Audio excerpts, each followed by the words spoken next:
जय हिंद दोस्तों, इस वीडियो में हम लोग देखेंगे क्लस्टर सैम्पलिंग के साथ साथ स्ट्रेटिफाइड रैंडम सैम्पलिंग दोनों का डिफरेंस, जैसे कि आपने थंबनेल में देख लिया होगा। तो वीडियो शुरू करने से पहले बस एक बात बता दूं कि ये जो वीडियो है बहुत ज़्यादा इंपॉर्टेंट है एग्ज़ाम के लिए, कंपटीशन लेवल के लिए भी, और साथ साथ जो हमारा कॉलेज का एग्ज़ाम होता है उसके लिए। कंपटीशन लेवल में इसको MCQ जैसा क्वेश्चन को बेस करके पूछ देते हैं या डिफिनेशन में भी पूछ देते हैं, वो अलग कंपटीशन जिसमें रिटन होता है। तो बिना देरी किए चलिए शुरू करते हैं अपने वीडियो को और देखते हैं इन दोनों के बीच में डिफरेंस है क्या। डिफिनेशन सबसे पहला है, डिफरेंस का पॉइंट है डिफिनेशन। तो चलिए देखते हैं क्या है। क्लस्टर सैम्पलिंग का डिफिनेशन क्या है। The population is divided into cluster usually based on the geographical and natural grouping and entire cluster are randomly select from the sample. कहता है कि पूरे पॉपुलेशन को हम लोग क्या क्लस्टर के फॉर्म में डिवाइड कर देते हैं। अब वो क्लस्टर किस बेसिस पे होगा, जियोग्राफिकल बेसिस पे होगा, नहीं तो नेचुरल ग्रुपिंग के बेसिस पे होगा। उसके बाद जो क्लस्टर बन जाएगा, क्लस्टर के अंदर से अगर उसके बाद हम लोग सैम्पलिंग कर लेंगे, इसे कहते हैं क्लस्टर सैम्पलिंग। नाम से याद है, पहले क्लस्टर बनाओ फिर सैम्पलिंग कर लो। अब देखते हैं स्ट्रेटिफाइड रैंडम सैम्पलिंग, ये क्या होता है। The population divided into sub group और strata based on the share characteristics, जैसे कि age, gender, income, then random sample are drawn from each stratum.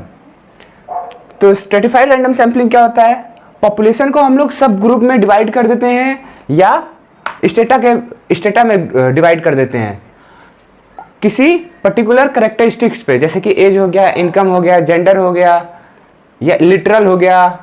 ऐसे हम लोग ग्रुप को डिवाइड कर देते हैं, मतलब पॉपुलेशन को डिवाइड कर देते हैं सब ग्रुप या स्टेटा में। उसके बाद कोई पर्टिकुलर कैरेक्टरिस्टिक्स पर, उसके बाद उसमें से हम लोग रैंडमली सैंपल लेते हैं उस हर एक स्टेटम में से। तो यहाँ पर नया वर्ड है स्टेटा और स्टेटम। ये क्या होता है, स्टेटम जो होता है वो छोटा छोटा ग्रुप कर सकते हैं, जैसे कि पॉपुलेशन है, पॉपुलेशन में से हम लोग सैंपल के तौर पर ग्रुप ले रहे हैं तो उसको कहेंगे स्टेटम। साथ साथ अगर वो स्टेटम एक से ज्यादा हो गया तो उसको कहेंगे स्टेटा, मतलब प्लूरल वर्ड है स्टेटम का, स्टेटा। इसका दूसरा डिफिनेशन भी है, वो भी देख लेते हैं। The procedure of the drawing the sample from the strata is called stratified sampling. मतलब स्टेटा में से हम लोग सैंपलिंग लेते हैं, इस प्रोसीजर को हम लोग कहते हैं स्ट्रेटिफाइड सैंपलिंग। और जब हम लोग उसको रैंडमली सेलेक्ट करते हैं तो उसको कहते हैं स्ट्रेटिफाइड रैंडम सैंपलिंग। अब इसका दूसरा पॉइंट देखते हैं डिफरेंस का, जो कि है इसका पर्पस। इसका पर्पस है क्या। तो क्लस्टर सैंपलिंग में क्या है, reduce cost and time when the population is large geographical dispersed. इसमें क्या होता है, इसका पर्पस जो है वो होता है कि आपका समय बचाएगा, आपका पैसा बचाएगा। जब हमारा पॉपुलेशन बहुत ज़्यादा बड़ा होगा जियोग्राफिकल के बेसिस पर, तब। वहीं पर स्ट्रेटिफाइड रैंडम सैंपलिंग क्या होता है, उसका पर्पस देखते हैं। Ensure that the all sub groups of the population are represent in the sample. ये इसलिए करवाया जाता है कि जो हमारा सब ग्रुप बन के आया है वो पूरा हमारे सैंपल पॉपुलेशन को डिनोट करवाएगा, जो कि हमारे सैंपल में रहेगा। थर्ड पॉइंट देखते हैं जिसका नाम प्रोसीजर है, मतलब स्टेप कैसे उसको सॉल्व करते हैं।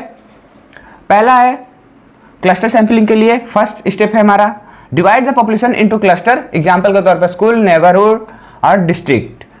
पॉपुलेशन को हम लोग क्लस्टर के रूप में तोड़ देते हैं। सेकंड स्टेप है रैंडमली सिलेक्ट एंटायर क्लस्टर, और दूसरे स्टेप में हम लोग क्या करते हैं, रैंडमली क्लस्टर को हम लोग सेलेक्ट कर लेते हैं। Sample all individual with in the select cluster. जब हम लोग क्लस्टर को सिलेक्ट कर लिए उसके अंदर से अब हम लोग सैंपल को अलग अलग कलेक्ट करेंगे, या subset of the individual with them, या उसको कह सकते हैं कि उसका सबसेट निकालेंगे। वहीं पे स्ट्रेटिफाइड रैंडम सैंपल मतलब SRS का हम लोग पर्पस हम लोग उसका प्रोसीजर देखते हैं, प्रोसेस देखते हैं। Divide the population into strata. सबसे पहले काम करेंगे, पॉपुलेशन को स्टेटा में डिवाइड करेंगे। Randomly select sample from each stratum proportionally or equally. तो कहता है कि हर स्टेटम में से सैंपल को हम लोग सेलेक्ट करेंगे, वो प्रोपोर्शनल भी हो सकता है या इक्वल भी हो सकता है। ये टर्म जो है वो बहुत छोटा नहीं है, उसको अभी पर्टिकुलर इसका टॉपिक है, उसका वीडियो आपको इस प्लेलिस्ट में मिल जाएगा या डिस्क्रिप्शन में लिंक होगा, वहां से आप देख सकते हो।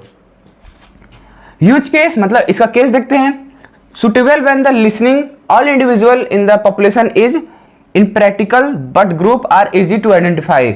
ये उस समय यूज हो सकता है जहां पर हमारा जो पॉपुलेशन होगा वो इम्प्रैक्टिकल होगा, मतलब हम लोग रिटर्न या जा जाकर पता नहीं कर सकते। एक तरह से कह सकते हैं कि इसका ग्रुप जो होगा, इसका पॉपुलेशन जो होगा वो बहुत बड़ा होगा, तो हम लोग प्रैक्टिकली हम लोग हर जगह नहीं जा सकते हैं इंफॉर्मेशन गैदरिंग करने के लिए। वहीं पे देखते हैं एसआरएस के लिए हमारा यूज केस क्या है, मतलब किस केस में हम लोग यूज करते हैं। When the population has distinct category and each need to represent. ये तब होता है जब हमारा पॉपुलेशन जो होता है वो अलग अलग हो, मतलब अलग अलग कैटेगरी का हो, लेकिन ये होता है कि सारे ही उसमें आने चाहिए। जैसे कि एक पर्टिकुलर एग्जांपल पे ले लिया जाए, अगर हम लोग जेंडर पे ले लेंगे तो क्या होगा, हर जैसे कि एक क्लास है, क्लास में एज तो डिफरेंट होगा। मान चलो कि कोई का 18 है, 19 है, 20, 21 है, 4 है, तो हम लोग को सैंपल के तौर पे क्या करेंगे, वो चारों को लेंगे। मतलब क्लास में तो है, तो सैंपल जब रैंडमली पिक करेंगे तो उसमें ज़्यादा चांस होगा कि उसमें 19, 18 और 20, 21 सारे ही आ जाएं। इसलिए इसको यूज होता है स्ट्रेटिफाइड रैंडम सैम्पलिंग। अब इसका लास्ट मतलब उसका एग्जाम्पल देखते हैं। Surviving house hold in the city by the randomly select a few neighbourhood cluster. कहता है surviving all house hold in those neighbourhood. तो कहता है पता करने को, कहता है कि अगर आपके नेबरहुड मतलब आपके घर में क्या हाउस होल्ड मतलब घर का सामान जो घर की यूजेस होती हैं वो हो रहा है कि नहीं। जैसे कि होता है ना कि जो फीमेल होगी वो हाउस होल्ड है जो खाना बनाती है या उसका सामान, उसको हम लोग इकट्ठा करेंगे और पता करेंगे कि आपके पड़ोस वाले भी हैं क्या, उनके घर में भी है। ये एक एग्जांपल हो गया। एसआरएस मतलब सिंपल रैंडम सैम्पलिंग का एग्जांपल क्या है, a survey of the student where the population is divided into strata based on the grade level or sample are taken from the each grade। A survey of the student where the population is divided, एक ऐसा सर्वे जहां पर population जो है वो हमारा student है और स्टूडेंट को हम लोग ग्रेड के बेसिस पे डिवाइड कर दिए हैं। ग्रेड मीन्स कि आपकी परफॉर्मेंस के अकॉर्डिंग ABC मिलता है ना, वो होता है ग्रेड। तो स्टूडेंट को हम लोग ग्रेड के बेसिस पे डिवाइड कर दिए हैं और उसी में से हम लोग हर ग्रेड वाले बच्चे को सैंपल के तौर पर सेलेक्ट करेंगे, तो वो हमारे स्ट्रेटिफाइड रैंडम सैम्पलिंग का एग्जाम्पल हो जाएगा। आशा करते हैं कि ये पूरा जो है हमारा क्लस्टर सैम्पलिंग और सिंपल रैंडम हमारा स्ट्रेटिफाइड रैंडम सैम्पलिंग दोनों का डिफरेंस समझ में आ गया होगा। इसको जरूर से लर्न कर लीजिएगा और अल्टरनेट साल पर लगभग किसी 2 साल पर फिर अगले साल पर ये क्वेश्चन आया था। तो आज के लिए इतना ही, मिलते हैं अगले वीडियो में। जय हिंद।